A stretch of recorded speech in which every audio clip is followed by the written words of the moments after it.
अस्सलाम वालेकुम। बिस्मिल्लाहिर्रहमानिर्रहीम कुल रब्बी ज़िदनी इल्मा।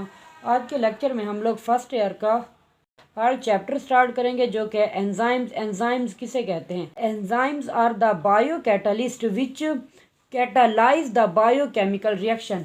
एंजाइम्स ऐसे बियोलॉजिकल मॉलिक्यूल्स होते हैं जिन्हें हम लोग बायो कैटलिस्ट कहते हैं। बायो कैटलिस्ट विच स्पीड अप करते हैं। स्पीड अप भी हम लोग लिख सकते हैं या हम लोग कैटालाइज भी लिख सकते हैं। Catalyse the biochemical reaction. Biochemical reactions. Enzymes ऐसे मॉलिक्यूल होते हैं जो कि बायोकेमिकल रिएक्शंस को कैटालाइज करते हैं, बायोकेमिकल रिएक्शन को स्पीड अप करते हैं। बायो का मतलब होता है लिविंग, यानी कि लाइफ के बारे में हम लोग देखेंगे कि ऐसे केमिकल रिएक्शन जो कि लिविंग ऑर्गेनिजम्स के अंदर हो रहे होते हैं उन्हें हम लोग बायोकेमिकल रिएक्शंस का नाम देते हैं। तो इसी तरह हम लोग एंजाइम्स को भी बोल सकते हैं कि बायो कैटलिस्ट, ऐसे कैटलिस्ट जो कि लिविंग ऑर्गेनिजम्स के अंदर अपना वर्क परफॉर्म कर रहे होते हैं उन्हें हम लोग बायो कैटलिस्ट कहते हैं, जो कि स्पीड अप कर रहे होते हैं बायोकेमिकल रिएक्शंस को। एंजाइम्स के बगैर रिएक्शन बहुत स्लोली प्रोसीड होता है।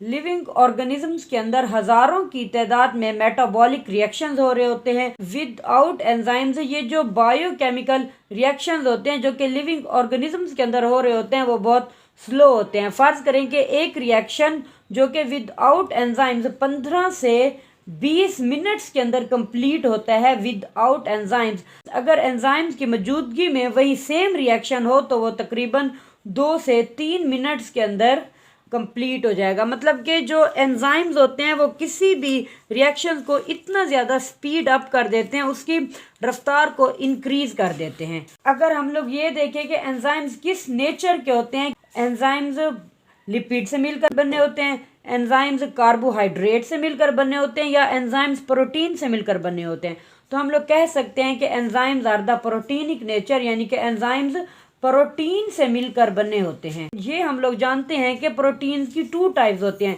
फाइब्रस प्रोटीन होती है एंड ग्लोब्यूलर प्रोटीन होती है। तो ये जो एंजाइम्स होते हैं दरअसल वो ग्लोब्यूलर प्रोटीन से मिलकर बने होते हैं।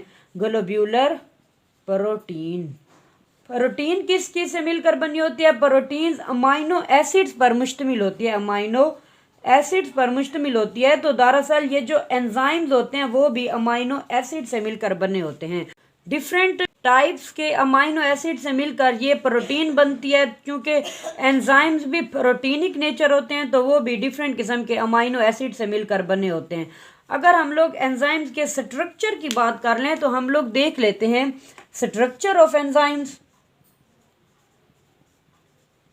स्ट्रक्चर ऑफ एंजाइम्स, जैसे कि हम लोग जानते हैं कि एंजाइम्स प्रोटीन से मिलकर बने होते हैं, यानी कि एंजाइम्स अमाइनो एसिड से मिलकर बने होते हैं। एंजाइम्स ग्लोब्यूलर प्रोटीन पर मुश्तमिल होते हैं। तो एंजाइम के स्ट्रक्चर को समझाने के लिए मैं अक्सर ये एग्जांपल यूज करती हूँ। ये एक नाइफ है, ये एक चाकू है। तो हम लोग जानते हैं कि चाकू का जो ये पार्ट होता है ऊपर वाला हिस्सा, ये किसी प्लास्टिक वगैरह से मिलकर बना होता है, और जो ये पार्ट होता है ये किसी आयरन या मेटल वगैरह से मिलकर बना होता है। तो ये जो पार्ट जो नाइफ का मेटल से मिलकर बना होता है तो ये सिर्फ कटिंग के अंदर ओनली ये पार्ट यूज होता है। ये पार्ट, ये जो अदर पार्ट है ऊपर वाला हिस्सा, ये उस चाकू को, उस नाइफ को, उसको स्टेबिलिटी प्रोवाइड कर रहा होता है, उसकी शेप को मेंटेन रखने में हेल्प कर रहा होता है। और ये पार्ट होता है जो कि सिर्फ कटिंग के लिए यूज हो रहा होता है।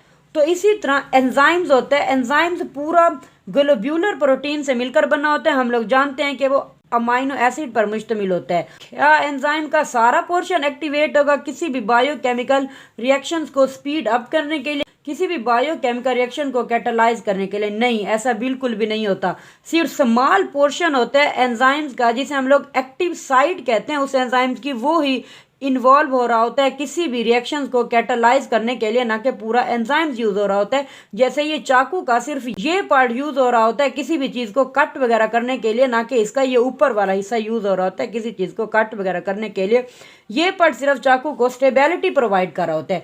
इसी तरह फर्ज करो कि ये एक एंजाइम्स है, तो इस एंजाइम्स का जो ये थोड़ा सा पोर्शन होता है, ये पोर्शन ही सिर्फ इन्वॉल्व हो रहा होता है कैटालाइटिक एक्टिविटी के अंदर। बाकी जो ये सारा पोर्शन होता है ये भी अमाइनो एसिड से मिलकर बना होता है, ये भी अमाइनो एसिड से मिलकर बना होता है, ये भी प्रोटीन इन नेचर होता है, ये भी प्रोटीन इन नेचर होता है। लेकिन सिर्फ जो ये पार्ट होता है, यही पार्ट किसी भी एंजाइम्स को स्टेबिलिटी प्रोवाइड कर रहा होता है, उसकी शेप वगैरह को मेंटेन रखने में हेल्प कर रहा होता है। जो ये पार्ट होता है, ओनली ये पार्ट, इस पार्ट को हम लोग उस एंजाइम्स की एक्टिव साइट कहते हैं। ये पार्ट ही सिर्फ इन्वॉल्व हो रहा होता है किसी भी रिएक्शंस को कैटालाइज करने के लिए। अब इसी एक्टिव साइट को मज़ीद 2 टाइप्स के अंदर डिवाइड किया जाता है। एक होती है बाइंडिंग साइट और दूसरी होती है कैटालाइटिक साइट।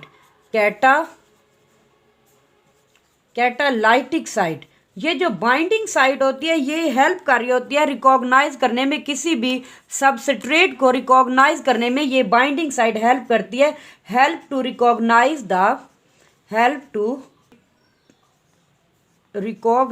द सबस्ट्रेट, ये सबस्ट्रेट को रिकॉग्नाइज करने में हेल्प करती है कि स्पेसिफिक किस्म का सबस्ट्रेट आएगा जो कि इस जगह पर इस एक्टिव साइट के ऊपर आकर बाइंड होगा। और ये जो हिस्सा होता है जिसे हम लोग इस एक्टिव साइट की कैटालाइटिक साइट कहते हैं, ये पार्ट इन्वॉल्व होता है किसी भी रिएक्शंस को कैटालाइज करने में, यानी कि ये कन्वर्ट कर देता है सबस्ट्रेट को इनटू द प्रोडक्ट के अंदर।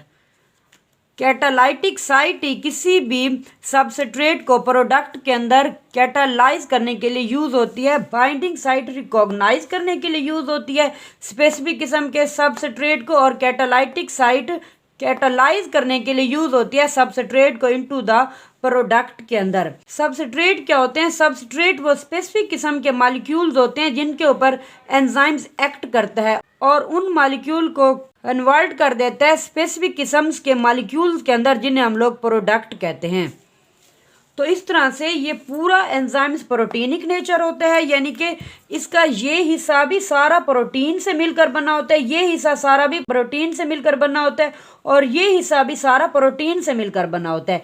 ये पार्ट होता है एंजाइम को स्टेबिलिटी प्रोवाइड कर रहा होता है, उसकी शेप को मेंटेन रखने में हेल्प कर रहा होता है, और जो ये पार्ट होता है वो उसको एक्टिव साइट प्रोवाइड कर रहा होता है, सबस्ट्रेट की बाइंडिंग में हेल्प कर रहा होता है। क्योंकि हम लोग जानते हैं स्पेसिफिक किस्म के सबस्ट्रेट ही सिर्फ आकर स्पेसिफिक किस्म की एक्टिव साइट के साथ बाइंड हो सकते हैं। जैसा कि अब हम लोग, हमारे पास इस किस्म का एंजाइम है जिसकी एक्टिव साइट इस शक्ल सूरत की है, तो उसके साथ सिर्फ जो सबस्ट्रेट होगा बाइंड, उसकी शक्ल सूरत भी कुछ ऐसी ही होगी, सिर्फ वो बाइंड हो सकेगा, ना कि इस किस्म का सबस्ट्रेट ही सिर्फ बाइंड हो सकेगा, ना कि इस किस्म का सबस्ट्रेट। ये ही सिर्फ बाइंड होगा, ना कि इस किस्म का सबस्ट्रेट बाइंड होगा, ये बाइंड नहीं होगा, सिर्फ ये बाइंड होगा। इसीलिए हम लोग कहते हैं कि हर एंजाइम स्पेसिफिक होता है फॉर द स्पेसिफिक सबस्ट्रेट के लिए।